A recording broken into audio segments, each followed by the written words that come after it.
오늘 우리가 함께 읽은 말씀을 통해서 오늘은 성경이 기록하기를 그런 말씀으로 제목을 나누도록 하겠습니다. 말씀드린 대로 지난 5일부터 성의 수요일부터 사순절이 시작되었습니다.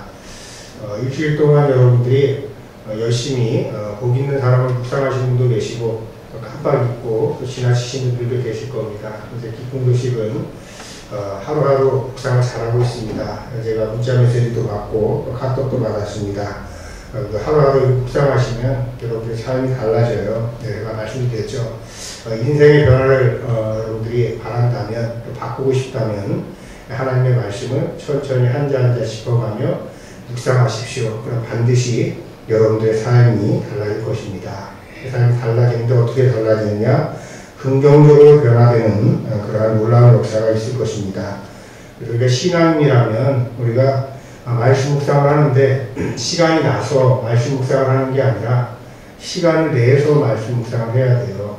우리가 공부도 그렇죠. 시간 나서 공부하는 학생보다는 시간을 내서 공부하는 학생이 공부를 잘하는 확률이 높겠죠. 우리 신앙생활도 똑같습니다. 우리가 말씀 묵상하는데 시간이 남아 도니까 심심해서 묵상하는 것이 아니고 여러 가지 바쁘고 힘든 일들도 있지만은 피곤하지만은 시간을 내서 말씀을 묵상하겠다. 그렇게 하시면은 또 그렇게 꾸준히 하시면은 여러분의 삶에 긍정적인 변화가 반드시 있을 것입니다. 첫 번째로 우리가 생각해 보는 것은 이런 말씀입니다. 신앙의 근육을 만들려면 이런 제목을 제가 붙였습니다. 신앙의 근육을 우리가 만들어야 되는데 우리가 일반적으로 이런 말이 있습니다. 생각이 말을 낳고 말은 행동을 낳고 행동은 습관을 낳고 습관은 삶을 바꾼다. 이런 말이 있습니다. 근데 이게 뭐 뇌과학에서도 이야기하는 행동주의 철학자들 그렇게 이야기를 하는데 굉장히 어떻게 보면 이게 틀린 말이 아닙니다. 그래서 그 사람이 어떤 말을 하느냐를 보면 그 사람이 어떤 사람인지 알 수가 있고 또 어떤 행동을 하느냐를 보면 그 사람의 앞으로 일이 어떻게 되겠다고 하는 것도 가늠할 수가 있죠. 그리고 그 사람이 무의식적으로 습관적으로 하는 행동을 보면 그 사람이 어떤 사람이구나 누구나 다 이렇게 알게 되는 것이죠. 오늘 우리가 읽은 서신서 로마서의 말씀을 보니까 거기 하나님의 말씀은 우리에게 멀리 있는 게 아니고 내게 가까이 있다. 어디에 있냐면 내 입에 있고 내 마음에 있다. 이렇게 그 말씀을 하고 있습니다. 여러분들 루틴이라고 하는 말을 여러분 들어보셨죠? 루틴이라고 하는 것은 어떤 것을 평소에 하는 방식입니다. 그냥 하는데 그냥 하는 것이 아니고 정해진 방식에 따라서 하는 거예요.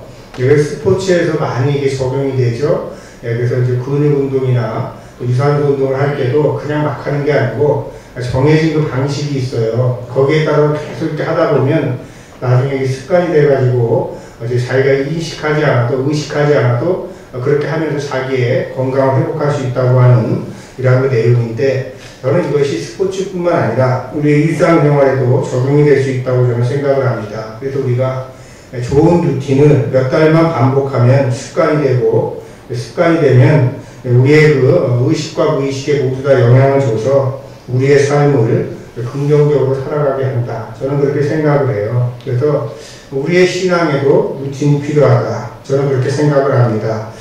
그래야 우리가 신앙이 습관이 되고 신앙이 습관이 되어야 우리의 삶이 바뀌는 것이죠. 습관이라고 하는 건 굉장히 무섭거든요. 그래서 나도 모르게 생각하지도 않았는데 예를 들면 그런 겁니다. 저는 롯데 신앙이고 여태까지 그 교회에서만 계속 자랐기 때문에 주일날 교회를 빠지는 일은 뭐 거의 없었어요. 거의라고 이야기하는 거는 한두 번 빠진 적이 있다 이 얘기겠죠. 자, 그런데 습관적으로 제가 교회 다니다 보니까 주일날 교회가 아닌 다른 곳에 있으면 굉장히 불안해져요, 마음이. 근데 이런 것들이 하나의 습관의 일종이라고 하는 것입니다. 그래서 우리들이 말씀을 묵상하고 그리고 기도하고 예배에 참여하는 일은 우리 신앙이라면 습관적으로 반복을 해야 되는 거예요. 그렇게 해야 어떻게 되냐면 그렇게 해야 신앙의 근육이 생긴다라고 하는 것이죠. 우리가 스포츠에서도 우리가 그 루틴을 계속 지속을 해야 우리가 근육이 생기고 우리의 몸이 건강해지잖아요. 자, 그런데 이제 이게 습관이 됐다고 해서 이제 다 끝났어. 근데 어느 날 갑자기 루틴을 하지 않으면 어떻게 되겠습니까? 다시 근육이 빠져버리게 되는 것이죠. 근데 신앙의 근육도 똑같습니다. 우리가 이거를 규칙적으로 우리가 사용하지 않으면 우리의 신앙도 우리가 점점 이렇게 저하될 수밖에 없다라고 하는 것입니다. 신앙의 근육도 우리가 빠지지 않고 건강해지기 위해서는 규칙적으로 말씀을 묵상하는 게 중요하고, 그 다음에 또 주일날마다 우리가 하나님 앞에 나와서 예배하는 게 중요합니다. 그리고 또 우리가 하루에 한 번씩 또는 두 번씩 시간을 내서 기도하는 일이 중요해요. 그래서 우리가 말씀을 묵상하고 예배드리고 기도하는 일이 우리의 신앙의 루틴이 되면 우리의 신앙의 근육이 튼튼해진다고 하는 것입니다. 그래서 우리가 신앙의 근육이 튼튼해지면 어떤 일이 벌어지게 되냐면 그 세계를 바라보는 눈이 달라지게 돼요. 그러니까 신앙의 어떤 루틴이, 또 신앙의 근육이 많이 덜 자랐을 때는 세상을 보고 뭐 이렇게 하는 것들도 우리가 제대로 보지 못합니다. 그런데 신앙의 근육이 튼튼해지면 우리가 세상을 바라보는 눈이 달라지고, 이웃을 바라보는 눈이 달라지고, 자신을 바라보는 눈이 달라지는 것이에요. 우리가 보는 눈이 달라지는 것을 우리가 종교적으로 뭐라고 이야기합니까? 영안이 열렸다, 이렇게 우리가 이야기하잖아요. 그래서 우리가 영안이 열린다고 하는 것은 무슨 말이야, 신비스러운 경험만 이런 것들이 아니고, 우리가 꾸준하게 신앙의 근육을 단련해서 우리가 바라보는 세상과 이웃과 자신을 다르게 보는 것이죠. 그래서 우리들이 신앙의 근육이 튼튼해지면 이전에 보지 못하는 것을 보게 되고 알게 되는 겁니다. 그런 분들 되시기를 주님의 이름으로 축원합니다. 제가 이제 지난주에 박테리아와 관련된 그런 이야기를 읽었는데, 이름이 굉장히 낯섭니다. 이름이 프로클로로 코커스. 굉장히 어려워요. 잘 보고 읽어야 될 정도로 이제 어려운데, 이게 이제 어떤 거냐면 아주 미세한 박테리아인데, 바닷물에서 우리가 손으로 이렇게 한 줄 뜨면 거기에 이제 수십만 마리가 들어있는 그런 박테리아라고 합니다. 눈으로 보이지 않겠죠. 근데 저 박테리아가 어떤 역할을 하냐면은, 저 박테리아가 지구의 청국색 박테리아인데 현미경으로 보면 저렇게 보인다고 하는 것이죠. 그런데 이 박테리아가 지구 강합성의 5에서 10%를 차지한다고 하는 거예요. 굉장히 중요하죠. 그래서 박테리아가 없으면 어떻게 되겠습니까? 이 광합성 작용이 제대로 이루어지지 않게 되고, 그로 인해서 이제 먹이사슬이 다 해체가 될 것이고, 우리 인간도 더는 살아갈 수가 없는 것이죠. 그래서 이 박테리아의 이야기를 들으면서 저는 그런 생각을 했습니다. 이렇게 작고 눈에 보이지도 않은 이런 작은 박테리아가 우리 인간의 삶과 긴밀하게 연결되어 있구나. 이 박테리아가 없으면 고래도 없고, 그죠? 코끼리도 없을 것이고, 그리고 고래와 코끼리가 없는 세상에는 우리 인간도 살 수가 없을 것입니다. 제가 이제 이 박테리아를 소개한 이유는 여기에 있습니다. 아주 작은 습관이라고 하는 것이 우리의 삶을 바꾸는 거예요. 우리가 아주 작은 것이라고 해서, 눈에 보이지 않는 것이라고 해서 우리가 허투루 여기고, 또 아니면 우리들이 그것을 어떻게 대하느냐에 따라서 우리의 삶이 완전히 달라진다고 하는 것이죠. 갈라디아서 5장 22절 말씀에 보면 악은 어떤 모양이라도 버리라 말씀하고 있죠. 굉장히 작은 악이라고 해서 이 정도는 괜찮겠지, 이렇게 지나가지 말라고 하는 것입니다. 그래서 내가 이 정도고, 한번 내가 교회 빠지고, 그 다음에 또 내가 성경 말씀 하루 묵상 안 한다고 해서, 기도 안 한다고 해서 뭐가 문제가 생기겠어, 이러지 말라고 하는 것이에요. 그 눈에 보이지 않는 작은 행동 같은 것들이 우리의 삶을 크게 바꿔놓을 수도 있다고 하는 것입니다. 저는 이 말씀을 반대로 생각을 합니다.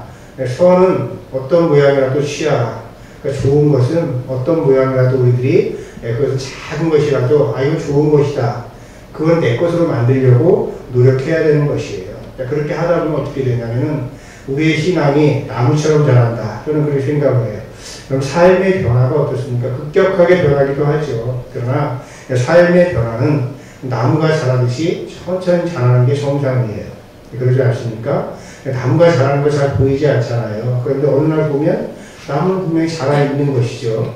그런 것이에요. 그리고 우리가 신앙도 우리가 작은 일, 선한 일, 좋은 일, 아무리 작은 것이라도 이것을 우리 소중하게 여기고 그걸 우리가 그렇게 살아가고자 한다면은 우리의 삶은 어느 순간에 그렇게 거목처럼 변화가 되어 있다고 하는 것입니다. 그래서 누가복음 16장 10절에 지극히 작은 것에 충성된 자는 큰 것에도 충성되고, 지극히 작은 것에 불의한 자는 큰 것에도 불의하니라, 이렇게 말씀을 하고 있잖아요. 그래서 여러분들의 신앙의 변화는 큰 것부터 시작하는 것이 아니고, 이렇게 저 박테리아처럼 눈에 보이지도 않는 그 작은 것들로부터 시작된다고 하는 것을 여러분 반드시 기억하시기 바랍니다. 그 작은 것이 뭐겠어요? 우리가 주일날 교회 나와서 예배 드리는 것도 굉장히 큰 일이죠. 근데 우리가 혼자 있을 때 하나님 말씀을 묵상하고 또 기도하고 우리가 천천히 한자 한자 정말 그 말씀을 짚어가면서 이 말씀이 나에게 주는 의미가 무엇일까?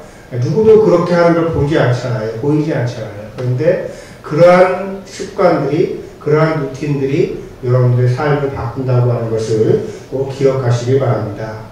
오늘 우리가 읽은 이제 말씀들을 구체적으로 나눠보도록 하겠습니다. 먼저 신명기 26장 1절에서 11절의 말씀은 첫 열매를 드릴 때 어떤 일들을 하면서 첫 열매를 드리는가에 관한 그러한 말씀이 되겠습니다.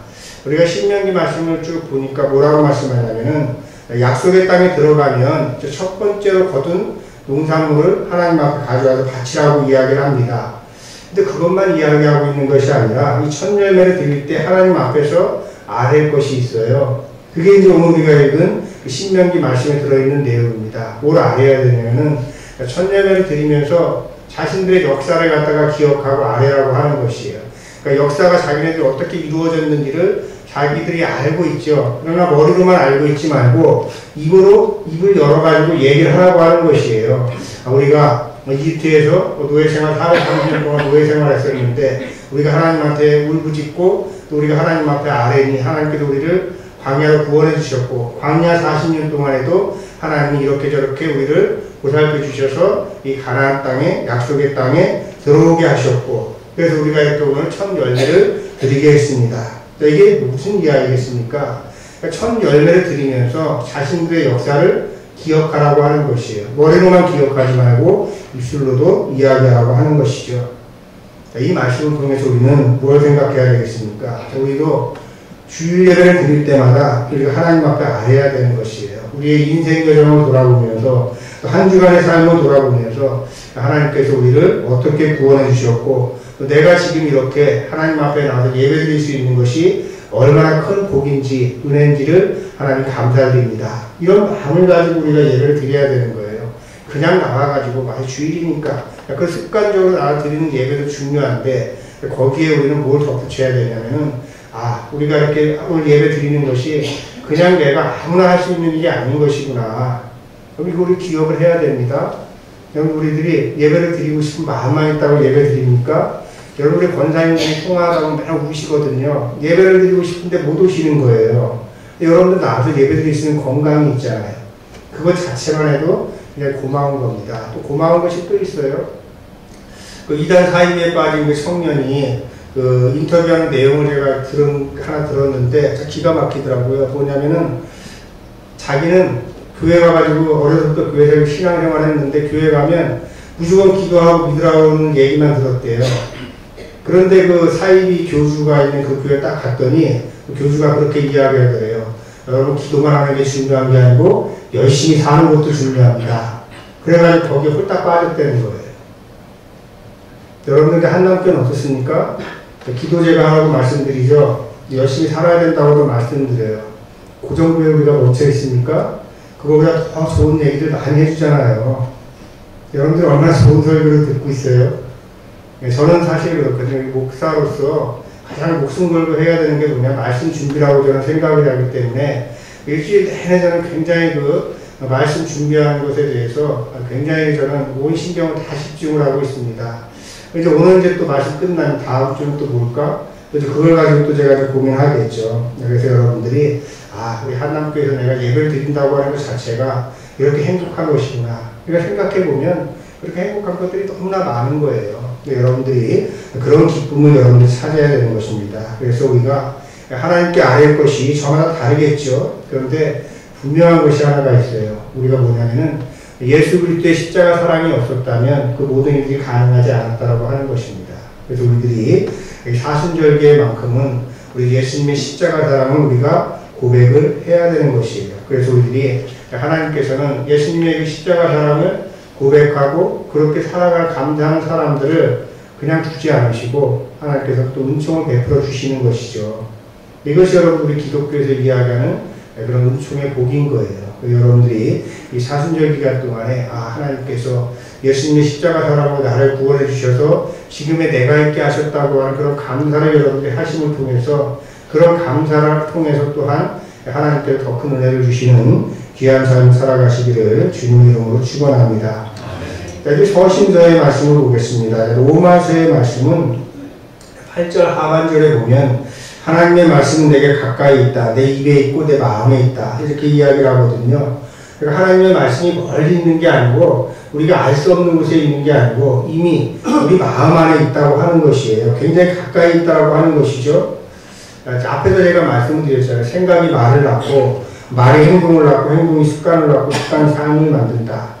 그런데 이미 그 말씀이 우리 안에 있다라고 이야기하는 것은 그 말씀하고 이렇게 같이 그 이야기하게 되면 이런 것들을 우리가 로마서에서 강조하는 바대로 이렇게 이야기할 수도 있는 것이죠. 사람은 마음으로 믿어서 의에 이르고 입으로 고백해서 구원에 이르게 된다. 이 말씀과 여러분 통하지 않습니까?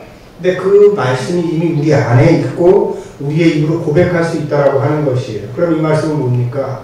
하나님의 말씀을 믿는 사람들은 이미 구원을 받았다라고 하는 그러한 말씀을 우리가 한 거예요. 그래서 우리들이 이것을 알게 되면 어떻게 됩니까? 누구나 부끄러움을 당하지 않는 삶을 살아가게 될 것이다. 이렇게 로마서에서는 말씀을 하고 있는 것입니다. 자, 그럼 우리 하나님의 말씀이 우리의 입과 마음에 어떻게 있게 되었을까? 그걸 우리가 좀 생각해 볼 필요가 있겠습니다.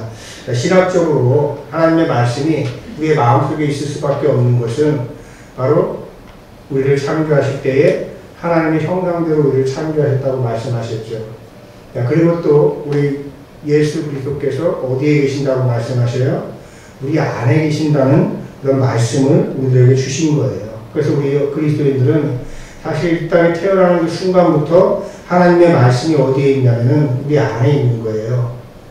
그리고 우리가 그리스도 안에 살아간다고 하는 것은 바로 하나님의 말씀대로 말씀을 품고 살아간다고 하는 그런 의미가 되는 것이죠. 자, 그래서 우리들이 이것을 갖다가 다 누구나 다 그렇다라고 하는 것인데 문제는 어디에 있냐면 그걸 깨닫는 사람이 있고 깨닫지 못하는 사람들이 있다라고 하는 것이에요. 자, 그리스도인들만 하나님께서 창조하셨어요? 그렇지 않잖아요. 그죠? 네, 그런데 그걸 아는 사람이 있고 모르는 사람들이 있을 뿐이라고 하는 것이죠. 자, 바로 우리들이 이렇게 이야기할 수가 있습니다. 내 안에 하나님의 말씀이 들어있고 그리스도가 내 안에 있다라고 하는 것을 깨닫는 사람이 있고 아닌 사람이 있는데 그 깨닫는 사람이 어떤 사람이냐면 앞에서도 영안이 열린 사람들이 그걸 본다라고 이야기했죠. 오늘날 이야기로 우리가 좀 순화시키면 마음에 눈을 뜬 사람들이 그거를 보게 되는 것이에요. 그래서 우리가 마음에 눈을 떴다고 하는 것은 우리가 성경의 언어를 이야기하면 거듭났다라고 하는 뜻이거든요. 자, 그래서 우리들이 마음에 눈을 뜨고 우리가 거듭난 삶을 살아가고자 한다면 우리가 어떻게 해야 되느냐. 우리가 지난주 제목입니다. 천천히 하나하나 짚어가면서 하나님의 말씀을 묵상할 때 그때 우리는 마음의 눈이 점점 띄어지는 거예요. 여러분들이 그 마음의 눈을 뜨게 되면 자, 내 입에 내 마음에 있는 것들이 어떻게 되겠습니까? 그것이 우리 삶으로 드러나면서 우리의 입술을 주장하게 되고 우리의 삶이 바뀌게 되는 것이에요. 여러분들이 이미 내 안에는 그리스도가 있고 그리고 하나님의 말씀이 내 안에 들어있다. 그리고 여러분들 그걸 찾아서 여러분들의 삶을 변화시키는 그런 생명의 삶을 살아가시길 바랍니다. 그게 바로 구원받은 거거든요. 구원받았다 그러고 그냥 믿습니까? 이거 가지고 여러분 구원의 확신이 생기는 게 아니에요. 말씀을 우리가 깊이 묵상하는 겁니다. 이래서 하나님의 말씀이 내 안에 있다고 하는 것이 이런 의미고 그리스도가 내 안에 있다고 하는 것이 이런 의미구나. 우리가 깊이 깨닫게 되면 그럼 저절로 구원의 확신이 생기는 거거든요. 우리가 그냥 기도하십시오, 믿습니까? 아멘 이런다고 해서 여러분들 구원의 확신이 생기는 게 아니고 만약에 그랬는데 구원의 확신이 느껴진다고 하면 그건 뭐냐면은 착각인 거예요. 근데 잘 우리가 생각을 해야 됩니다. 자, 마지막으로 이제 광야의 유혹에 대해서 살펴보도록 하겠습니다. 우리가 이제 3월 5일부터 사순절이 시작됐는데 오늘 사순절 첫 번째 주일이잖아요. 근데 오늘부터 성경 본문이 이제 부활절까지 어떤 내용들이 계속 이루어지게 되냐면은 성서 일과의 순서가 그렇겠죠. 예수님이 공생의 기간 동안 어떻게 사셨고 그리고 또 어떤 고난을 당하시다가 십자가에 돌아가셨는가 이런 예수님의 일대기가 쫙 펼쳐지겠죠. 그 첫 번째 이야기가 바로 예수님께서 공생애를 시작하실 때에 가장 먼저 하신 일이 뭐냐면은 오늘 세례요한에게 세례를 받으셨죠. 세례요한에게 세례를 받으신 다음에 바로 어디로 나가셨냐면 광야로 나가신 거예요. 광야의 유혹부터 예수님의 공생애가 시작이 되었다라고 하는 것입니다. 그래서 이 세 가지 유혹은 사실 잘 알고 있는 이야기입니다. 그런데 이 세 가지 유혹은 공생애를 시작하기 전에만 있었던 것이 아니에요. 공생애를 하시는 기간 동안에도 있었고 십자가 돌아가시기 직전까지도 사실 이런 유혹은 계속 반복되었다라고 하는 것이죠. 13절 말씀에 보면 뭐라고 해요? 악마는 모든 시험을 끝마치고 물러가서 어느 때가 되기까지 예수에게 떠나 있었다. 이게 무슨 말씀이냐면은 이 유혹이 한번 딱 이겼다고 해서 끝난 것이 아니고 예수님의 공생의 기간 동안에 이 세 가지 유혹은 계속 닥쳐왔던 거예요. 죽는 그 순간까지도. 그때도 예수님께서 어떻게 하죠? 십자가에 못 박혀가 다 돌아가시는 고통을 당할 때 그런 생각 안 들었겠어요? 내가 여기서 지금 바로 그냥 십자가를 갖다가 딱 그냥 저기 하고 탁 내려가가지고 이 사람들에게 그 영광을 보여주게 되면 사람들이 나를 믿고 따르겠지. 그런 생각 여러분들 안 하실까요? 했을 거예요. 그러나 예수님께서는 끝까지 그것을, 유혹을 물리치신 것이죠. 반대자들로부터 여러분 위협을 당할 때, 또는 자기를 따르는 군중들의 그 아픔을 볼 때, 그리고 로마 식민지 지배의 꼭두각시들의 수탈을 경험할 때마다 이 세 가지 유혹은 계속 되었을 것입니다. 배고픈 군중들을 볼 때는 어떤 생각했겠어요? 아, 저기 있는 저 돌로 떡을 만들어가 저 사람들 배불리 먹으면 좋지 않을까? 그죠? 제가 3년 전인가요? 4년 전에 돌로 만든 떡을 먹은 세대, 이런 제가 말씀을 드린 적이 있는데, 이 세대가 그런 것 같아요. 사람들이 밀가루로 만든 빵을 먹었어야 제대로 이 마음도 따뜻해지는 건데, 돌로 만든 떡을 먹으면 까닭에 이 시대가 이렇게 어려운 것이 아닌가, 이런 생각을 해볼 때가 있어요. 예수님께서 배고픈 군중들을 만날 때마다, 저 돌로 그냥 떡을 만들어 저 사람들을 먹이면 어떨까? 이런 유혹이 여러분들 없지 않았겠죠. 네, 그리고 또 어떻습니까? 로마 제국의 어떤 악랄한 그런 권세를 볼 때마다, 악마가 그렇게 이야기하죠. 거짓말이긴 하지만은 자기에게 절만하면 그 모든 권세를 능가하는 권세와 영광을 주겠다. 그러니까 예수님께서 내가 차라리 악마한테 절하고 저 로마 제국의 수탈로부터 우리 그 유대민족을 내가 해방시키는, 그래도 이 세상의 영광을 차지하는 그런 일을 하면 어떨까? 이런 생각도 아마 해봤을 겁니다. 그리고 반대자들이 예수님을 죽이려고 달려들 때에는 성전 꼭대기에서 내가 한번 뛰어내리면 그래가지고 천사들이 예수님을 보호해주는 그런 모습 한 번만, 그런 기적 한 번만 보여줘도 이 반대자들이 나한테 이렇게 함부로 대하지 않을 텐데, 그런 생각들을 했겠죠. 그러나 예수님께서는 십자가 고난 당하시기까지 악마의 유혹에 굴복하지 않으셨고 부활의 주가 되셨다고 하는 것이에요. 그래서 제가 오늘 성경에 근거한 대답들인데, 오늘 제목을 제가 뭐라고 이야기했습니까? 성경에 기록하기를, 이렇게 제가 말씀을 드렸죠. 예수님께서는 악마의 유혹을 누리실 때마다 그냥 자기의 생각대로 한 것이 아니고 성경의 근거에서 말씀을 하셨어요. 성경에 기록하기를, 이렇게 말씀하거든요. 그래서 성경에 기록하기를, 성경에 기록하기를, 성경에 기록하기를, 이렇게 세 번 이야기하시면서 그 악마의 유혹을 물리치는 거죠. 근데 여러분들이 이 본문을 볼 때 우리가 굉장히 주의해서 봐야 될 본문이 있습니다. 하나는 뭐냐면은 악마도 예수님을 유혹할 때 뭐라고 이야기하냐면 10절에 보면 성경에 기록하기를, 이렇게 그 악마도 그 성경을 인용을 해가지고 예수님을 유혹한다고 하는 것이죠. 오늘날 사회도 똑같지 않습니까? 성경에 있는 말씀을 가지고 사람들이 갖다가 헛된 길로 인도하는 거예요. 그리고 이제 우리가 본문에 6절 말씀에 보면 그 악마가 그렇듯하게 거짓말도 합니다. 뭐라고 거짓말하냐면 내가 이 모든 권세와 그 영광을 너에게 주겠다. 줄 수 있는 능력이 없어요. 그래서 준다고 하고, 또 무슨 거짓말 하냐면 이것은 나에게 넘어온 것이니 내가 주고 싶은 사람에게 준다. 이게 새빨간 거짓말입니다. 이런 거짓말도 하면서, 그리고 또 심지어는 성경을 인용하면서까지 거짓말을 한다라고 하는 것이에요. 우리가 그래서 이 시대도 우리가 잘 봐야 되는 거예요. 교회라고 해서, 그리스도의 그 목사라고 해서, 아니면 여러분들이 하나님의 이름을 부른다고 해서 다 그들이 여러분들 정말 하나님의 자녀가 아니고 하나님의 일을 하는 사람들이 아니에요. 그런데 그걸 우리가 잘 구분하지 못하면 우리는 미련해가지고 그냥 소경성을 우리가 붙잡고 걸어가는 그러한 불행한 삶을 살아갈 수밖에 없는 것이죠. 제가 지난주에 아주 그 예쁜 편지지에 아주 정갈한 글씨체로, 저보다는 글씨를 못 쓰지만 굉장히 예쁘게 잘 썼더라고요. 아주 예쁜 편지지에 쓴 그 손편지를 제가 하나 받았어요.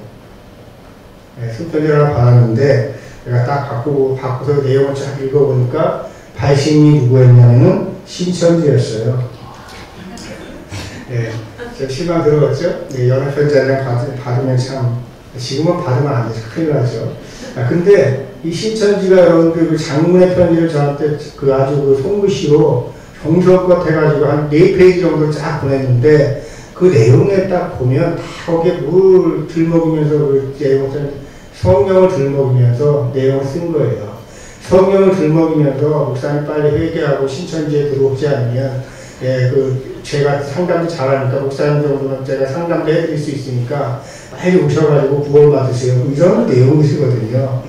그런 겁니다. 근데 우리가 살고 있는 시대는 우리가 성경을 알지 못하면 악마가 인용하고 해석하는 성경이 기록하기라고 하는 이런 유혹에 우리가 빠질 수가 있다고 하는 것이에요. 그래서 우리가 이런 유혹에 빠지지 않으려면 우리가 어떻게 해야 되냐면 성경이 기록된 것을 그들보다 우리가 더 어떻게 해야 되겠어요? 더 잘 알아야 돼요. 우리가 모르면 여러분 당하는 겁니다. 그래서 우리가 여러분 악마의 유혹에 빠지지 않으려면 우리가 성경에 기록된 걸 잘 알아야 되고요. 그 다음에 제가 전하는 말씀을 듣고 그리고 여러분 스스로 한번 제가 지난주에도 말씀드렸잖아요. 제가 설교한 거 그냥 듣고 끝나지 말고 집에 가셔가지고 성서 읽어가 뭐였지? 천천히 하나하나 손으로 짚어가지고 읽어보고 그리고 나서 홈페이지에 들어가서 또 글자로 써져 있는 그 설교를 한번 읽어보라고 제가 권고로 드렸죠. 그러면 여러분들이 말로 하는 거하고 글로 쓰는 거하고 또 이렇게 차이가 있구나. 그래서 그것도 여러분들이 알게 될 겁니다. 여러분들이 그렇게 해서 여러분들이 말씀을 마음을 잘 담아두시면 그러면 어떻게 되냐면 그것이 이제 자라서 여러분들의 생각으로 자라나게 되고 그 생각이 뭐가 된다고요? 말이 되고 그 말이 여러분들의 행동을 바꾸고 또 여러분들의 행동이 여러분들의 습관을 바꾸게 되는 것이고 그 습관이 여러분들의 삶을 바꾸게 되는 것이에요. 그러니까 여러분들이 내 삶을 좀 바꿔보고 싶다. 내 인생을 좀 바꿔보고 싶다.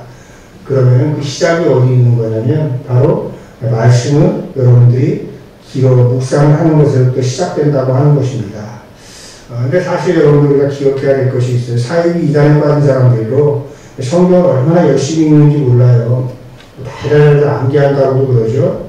근데 문제를 보니까 그 사람들 방향이 잘못됐기 때문에 그 사람들 성경을 읽으면 읽을수록 그 사람들에게는 걸림돌이 될 수밖에 없어요. 우리가 성경을 제대로 읽으면 걸림돌이 아니라 디딤돌이 된다고 하는 것이죠. 그래서 이번 사순절 기간 동안에 여러분들이 지난주에 제가 제목으로 말씀드린 대로 천천히 하나님의 말씀을 하나하나 짚어가면서 말씀을 묵상하면서 말씀을 깨우치는 기쁨을 얻으시길 바랍니다. 그러면 그 말씀이 여러분들을 선한 길로 인도해 주실 겁니다. 이번 한 주간 동안도 주님의 말씀과 동행하며 복된 삶을 살아가시기를 주님의 이름으로 축원합니다. 말씀을 기억하면서 거듭기도 드리겠습니다. 말씀으로 세상을 창조하시고 육신이 되어 이 땅에 오신 주님, 지금도 여전히 말씀으로 임재하시며 우리의 삶을 이끌어 주시니 감사드립니다. 우리에게 작은 변화가 필요합니다. 성경에 기록되어 있는 말씀을 천천히 하나하나 짚어가며 묵상할 때 그 말씀이 우리의 영과 육을 살리는 귀한 말씀이 되게 하옵소서. 주님이 성경에 기록하기를 말씀하시며 유혹을 물리치신 것처럼 우리도 성경에 기록된 말씀으로 세상 유혹을 이기고 당당히 말씀 위에 굳게 서게 하옵소서. 예수님의 이름으로 기도드립니다.